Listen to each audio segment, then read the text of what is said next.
From the News Channel 5 Network, this is OpenLine.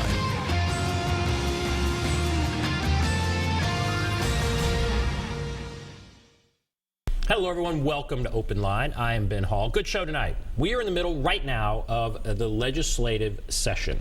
So lawmakers are here in Tennessee, and they are creating a whole bunch of new laws. Some of them are very important.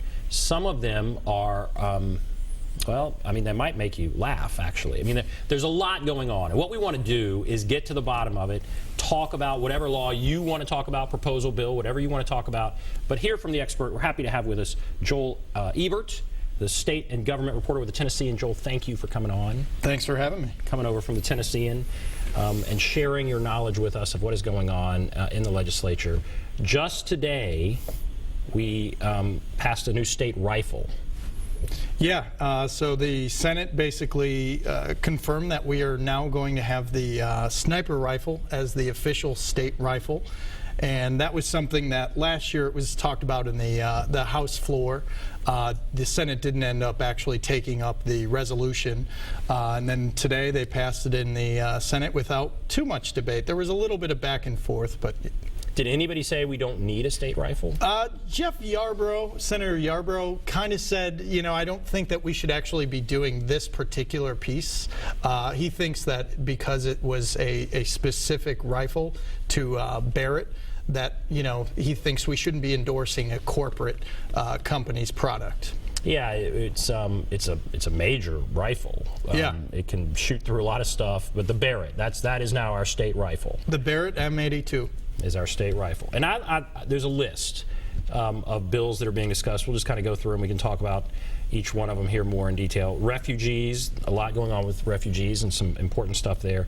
There's an erectile dysfunction bill. Again, this is one that gets coverage. It's really kind of in response to some of the abortion bills, right? Correct. We can talk about that. Yeah. Online sports betting, an online sports betting bill.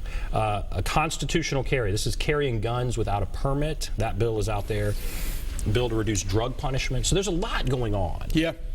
And so overall, how would you characterize what's going on? Is it very busy? A lot of how would you characterize things? It's been weird. You know, this is my first session here, but basically by talking to other people, it sounds like things just keep getting delayed. So far, there have been committees where they've got 42 bills that are set to be talked about in one committee, and then they just say, actually, we're going to wait to talk about 20 of those. So, you know, it seems like everything is just kind of kicking the can down the road a little bit. They're doing some bills piecemeal, saying we'll talk about them right now, but not actually take action on it until maybe next week.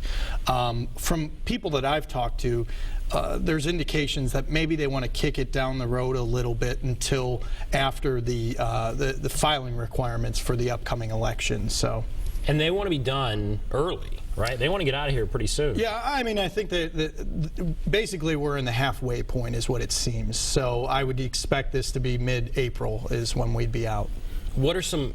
All right, so I went through a list of bills. Are there some others that are kind of a big deal? And then we'll start going through these one by one. Sure, yeah. I mean, the governor's got a bunch of initiatives essentially surrounding issues like education. He wants to restructure higher education.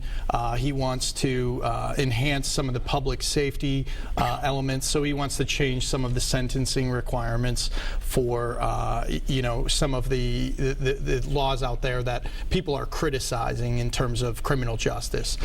He's also got some initiatives on abortion, and then also wants to change some legislation in terms of gun permits, and wants to lengthen the permits while also decreasing the fees for that. But those have been the main initiatives by the governor, and some of them have really slowly made their way through the legislature.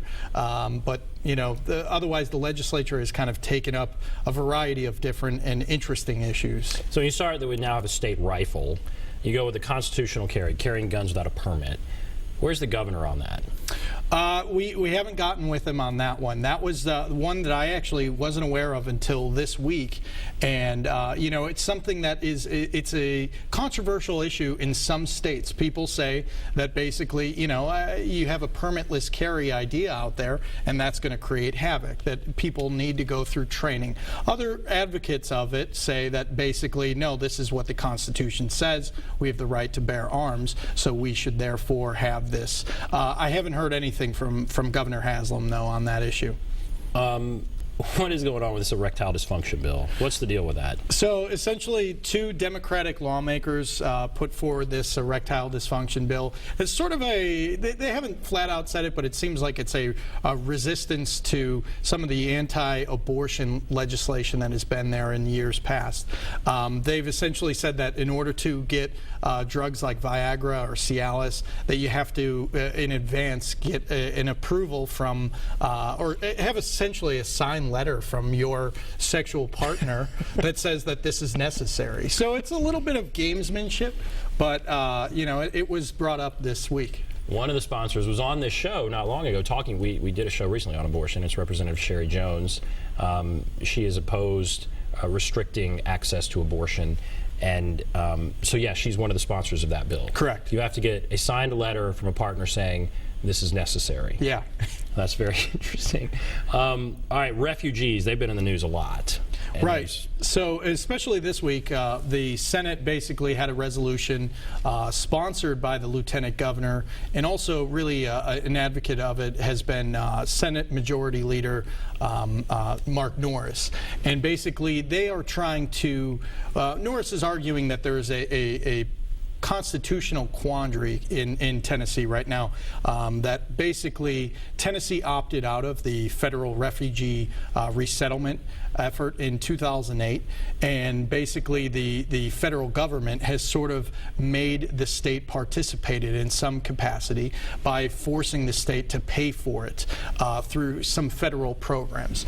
Now the opponents of the effort say that this is really that's malarkey. They're calling that out and saying that's not actually true, that the effort, the refugee resettlement, is actually funded through the feds, that is just handing money off to Catholic charities directly.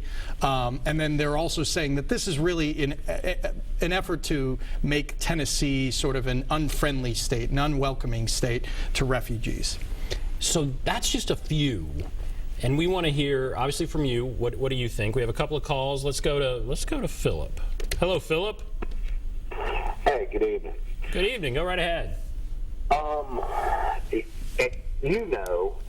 Your guest might not know, but it perturbs me to no end that the city of Nashville, and I'm going to get to the state issue, and my primary question is, what can the state do about a city in the state accepting federal subsidies? To my point, the city of Nashville spends money like it's going out of style.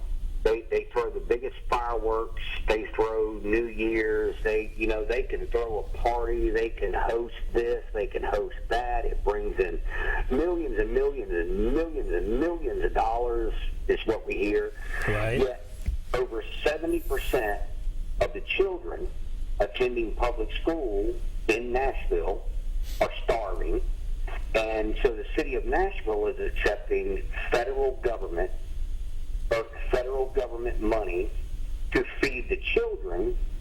And is there anything that the state can do to say, hey, Nashville, what you're doing is disgusting. It's just like someone on welfare driving around in a Cadillac and eating steak and doing all this stuff. All right, so you're talking about the free and reduced lunch. 70% qualify for free and reduced lunch, and now all students receive a free lunch and breakfast from the federal government. That's in metro schools. Yet the city brags about how rich it is. Right. But yet they won't get off their rear ends and do anything to provide adequate jobs for the parents of these starving children, they just continue to throw parties and talk about it's the It City and this, that, and All right, so what you want to ask is there anything the legislature can do about that? Is that right? All right, well, let's talk about that. So the legislature has come back and limited what Nashville does on a couple of issues. I'll let you take that question from Philip. Well, I mean, for example, you're talking about something that just recently happened, I believe, where Nashville had a local hire rule that the voters had agreed upon, and the Senate basically just said, you know what, we're not actually going to follow that. We want to nullify that effort. That's, I believe, up for vote in the House tomorrow, and that's something that I think, you know, yeah, lawmakers can say we're going to nullify the efforts of a local municipality, but critics of that basically say, do we really want to do that? You know, we are normally all about local control, so why should we be selective on this particular issue and say, you know, ignore local control? There was something with the AMP where it looked like they were going to pass something to do away, make that impossible, and with guns in parks. When Metro's council said one thing, then the state legislature came back and said, you can't do that, Metro Council. And so there have been times when the state has come in and said, this is the way we think it should be done, and override local governments. Right, yeah. And will that happen with your issue, Philip? I doubt it, but I appreciate the call. Okay, we're going to take a call, or take a break. If you want to call, there's the number 615-737-PLUS, 615-737-7587. We'll take a break. Be back right after this.